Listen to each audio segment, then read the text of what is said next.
Bonjour à toutes et à tous, j'espère que vous avez passé de bonnes vacances malgré cette période de confinement. Donc on va reprendre petit à petit. Donc cette semaine nous allons simplement corriger les exercices que je vous avais donné à faire pendant les vacances. Donc on rentre dans le chapitre des probabilités conditionnelles et je vous avais donné deux exercices. Le premier, c'était cet exercice, donc l'exercice 11 de la page 133. On avait ce tableau qui nous donne la répartition des élèves d'une classe de lycée selon deux critères, le sexe, fille ou garçon, et le mode de repas, donc externe ou demi-pensionnaire, ou interne. Et on nous demande de calculer des probabilités à partir de ce tableau. Donc déjà, on va poser les choses. Donc j'écris, c'est l'exercice 11, page 133.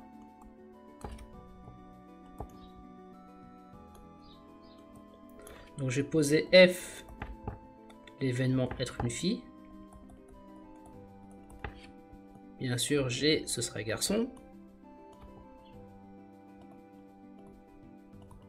D, ce sera demi-pensionnaire.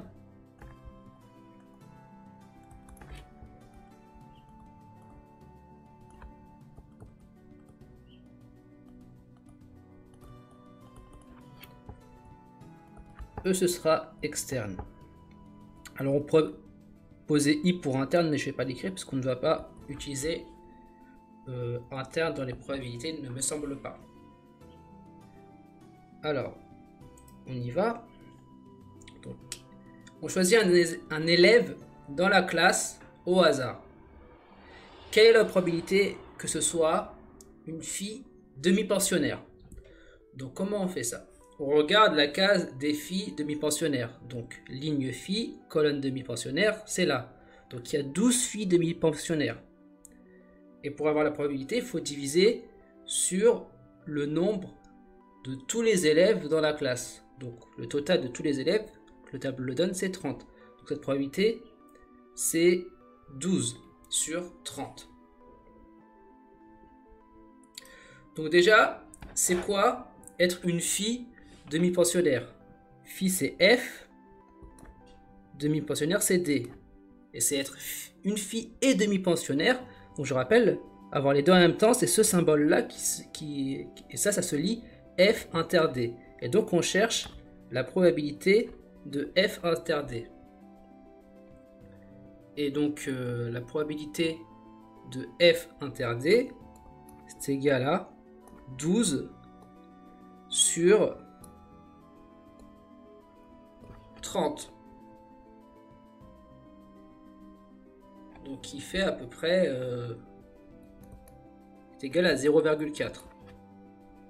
Et je rappelle, une probabilité, c'est un chiffre entre 0 et 1. Donc là, ça marche. Mais du coup, quand vous calculez une probabilité, si vous avez quelque chose qui est plus petit que 0 ou plus grand que 1, c'est qu'il y a eu une erreur. Parce qu'une probabilité, c'est toujours quelque chose qui est entre 0 et 1. Là, c'est bon, c'est 0,4. Donc, commençons la suivante. Alors, quelle est la probabilité que ce soit une fille? Donc on regarde, là c'est fille, donc on s'en fiche qu'elle soit externe, interne ou demi-pensionnaire, on regarde juste si c'est une fille. Donc on regarde le total des filles. Le total des filles, il y a 18 filles.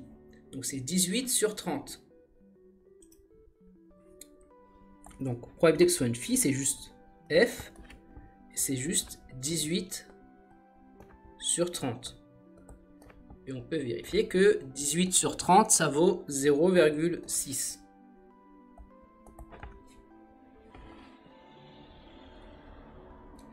Donc, quelle est la probabilité que c'est une fille sachant qu'elle est demi-pensionnaire? Et donc là, on rentre dans les probabilités conditionnelles.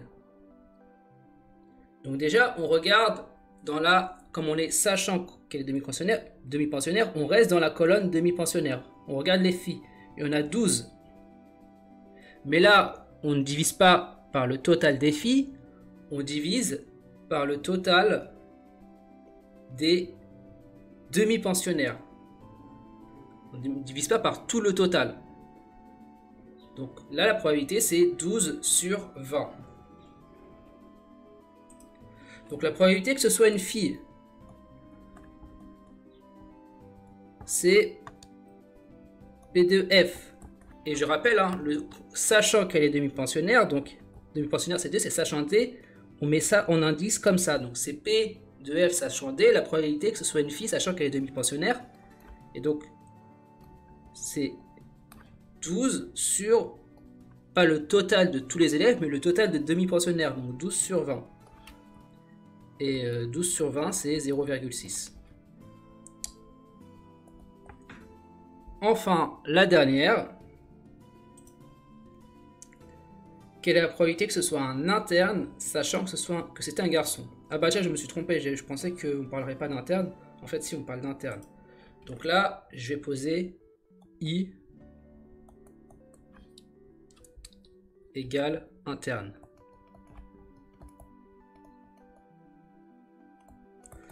Donc, et quelle est la probabilité que ce soit un interne, sachant que c'est un garçon? Donc la probabilité que ce soit un interne, c'est P de I. Et P de I sachant G. Et on va regarder. Comme on sait que c'est un garçon, on reste dans la ligne garçon. On regarde l'interne. Bah là, il y a 0 interne. Donc de toute façon, il n'y a même pas à se poser de question. S'il y a 0 interne, la probabilité que ce soit un interne, elle est forcément de 0. Donc là, pas de calcul à faire. Hein. Si j'en ai 0, je ne peux pas avoir une probabilité plus grande que 0 qui en est. Donc c'est juste 0. Donc voilà pour cet exercice. Donc savoir lire un tableau avec les probabilités conditionnelles. Et l'autre exercice, c'était l'exercice 28, page 136. Donc allons-y.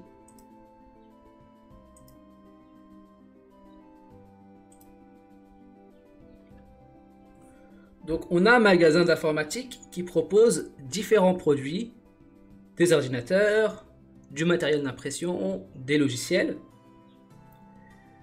On a un échantillon de 80 clients qui ont acheté un seul produit, et qui ont réglé soit par espèce, soit par carte bancaire. Donc on a deux catégories. La catégorie du type de matériel acheté, donc soit du matériel d'impression, soit des logiciels, soit des ordinateurs, et la catégorie du type de paiement, qui va être là sur les lignes, soit en espèces, soit en carte bancaire. Donc on choisit, donc déjà on pose les choses. Hein. Donc déjà je pose 28 page 136 et je nomme les événements parce que ce sera plus pratique. Donc je vais mettre I pour impression.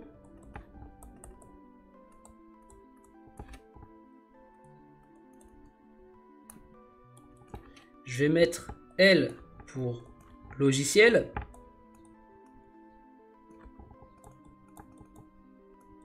Donc l'événement que le client a acheté un logiciel.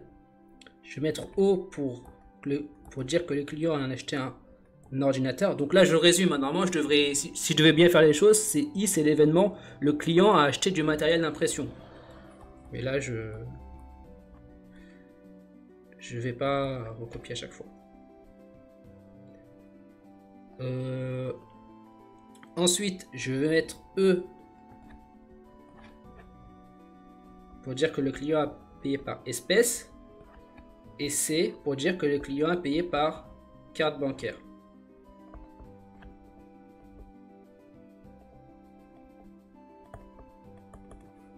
Donc maintenant on va répondre à la question 1. Donc, si on choisit un client au hasard parmi les 80 clients, quelle est la probabilité qu'il est payé par carte bancaire?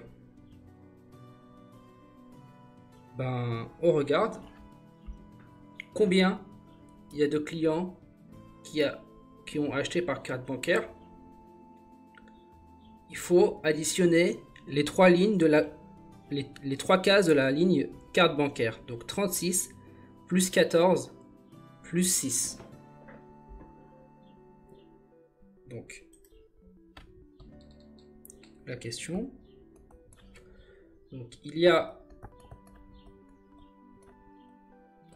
36 plus 14 plus 6 est égal à 56 clients qui ont payé par CB.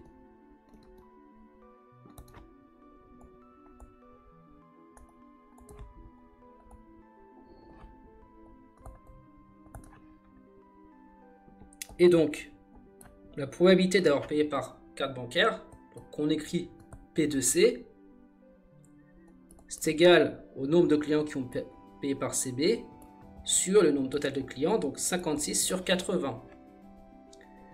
Et 56 sur 80, on peut vérifier à la calculatrice que ça va. Déjà, on peut simplifier déjà. Ça fait 23 sur 40. Déjà, on peut laisser ça comme ça. Hein. C'est pas mal. Mais si on veut avoir une approximation à la calculatrice, ça va donner à peu près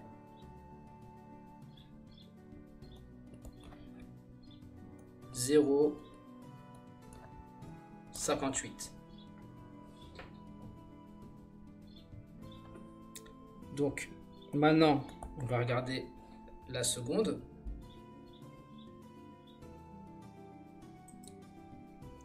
Quelle est la probabilité qu'il ait acheté un ordinateur?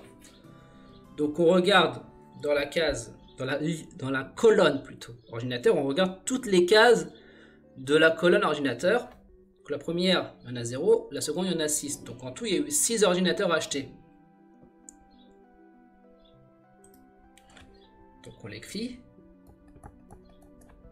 Il y a eu 6 achats d'ordinateurs.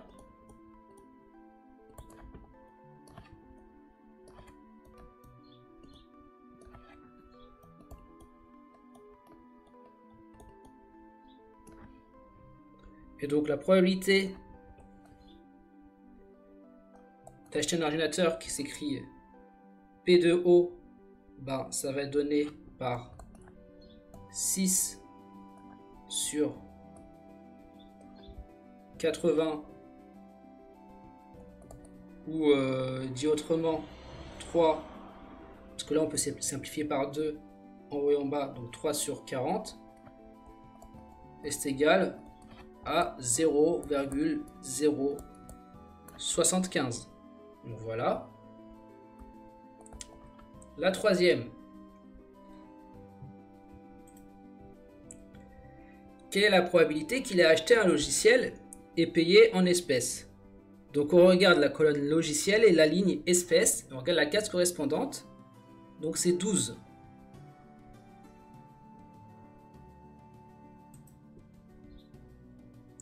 Donc, il y a 12 clients ayant acheté un logiciel en espèces.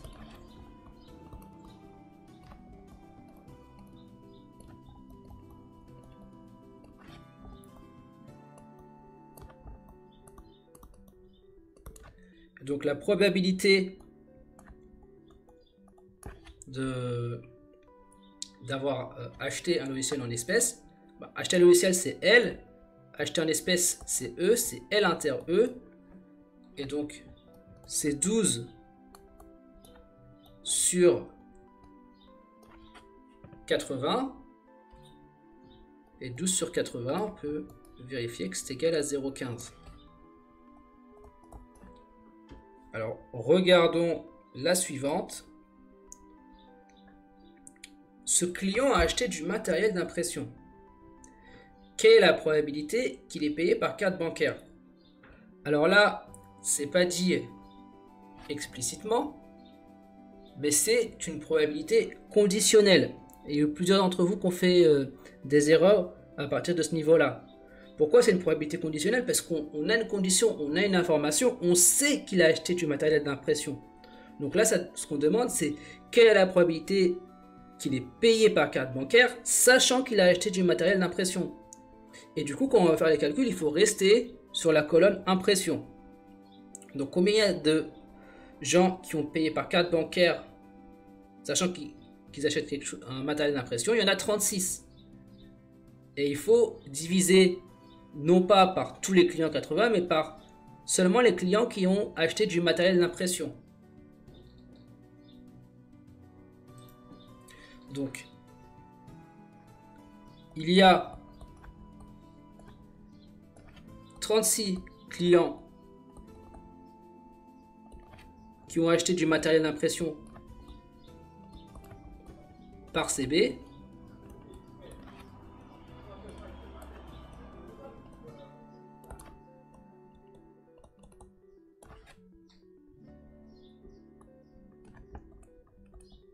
Donc par carte bancaire.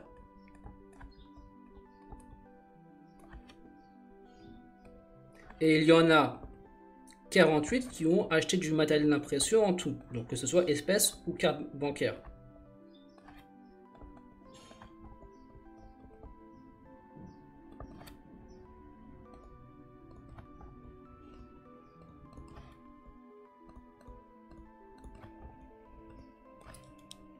Attendez, j'écris.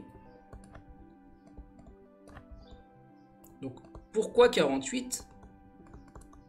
Je vais vous montrer, hein. C'est la même chose que d'habitude.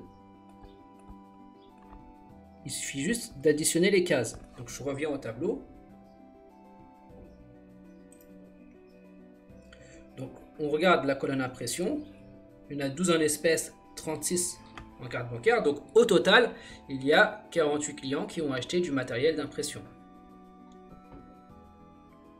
Donc la probabilité qu'il ait payé par carte bancaire, sachant qu'il a acheté du matériel d'impression, c'est égal à 36 sur 48.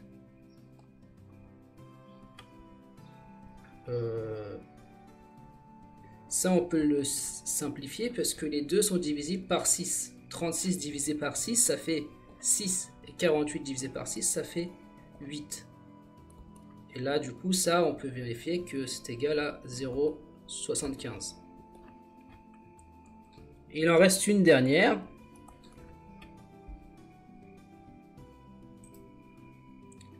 Ce client a payé par carte bancaire. Quelle est la probabilité qu'il a acheté du matériel d'impression? Donc là, pareil, c'est une probabilité conditionnelle. On sait qu'il a payé par carte bancaire. Et quelle est la probabilité qu'il a acheté du matériel d'impression? Donc déjà, on reste dans la ligne carte bancaire. Et on a déjà fait le calcul, hein. On sait qu'il y a 56 clients qui payent par carte bancaire. Et parmi ces 56 clients qui payent par carte bancaire, 36 ont acheté du matériel d'impression. Donc la probabilité d'acheter du matériel d'impression, sachant qu'on a payé par carte bancaire, c'est égal à 36 sur 56.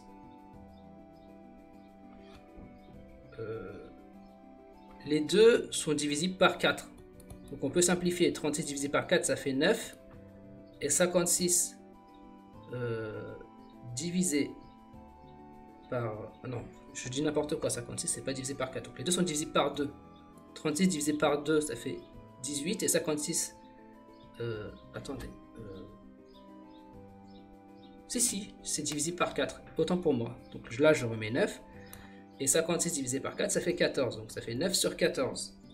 Et 9 sur 14, si on cherche une approximation, c'est à peu près égal à 0,64. Donc la probabilité qu'on ait acheté du matériel d'impression, sachant qu'on a payé par carte bancaire, est de 0,64. Donc voilà. Donc voilà pour l'exercice. Si je peux vous donner donc des conseils c'est lisez bien, parce que là, par exemple là, c'est pas dit explicitement dans la question, mais si vous lisez bien, vous pouvez comprendre qu'on vous demande une probabilité conditionnelle. Et ensuite, rédigez bien, donc essayez de bien expliquer comment vous avez les résultats. Donc voilà. Si vous avez des questions, n'hésitez pas à me contacter, j'y répondrai. Et c'est tout pour cette vidéo. Portez-vous bien et au revoir.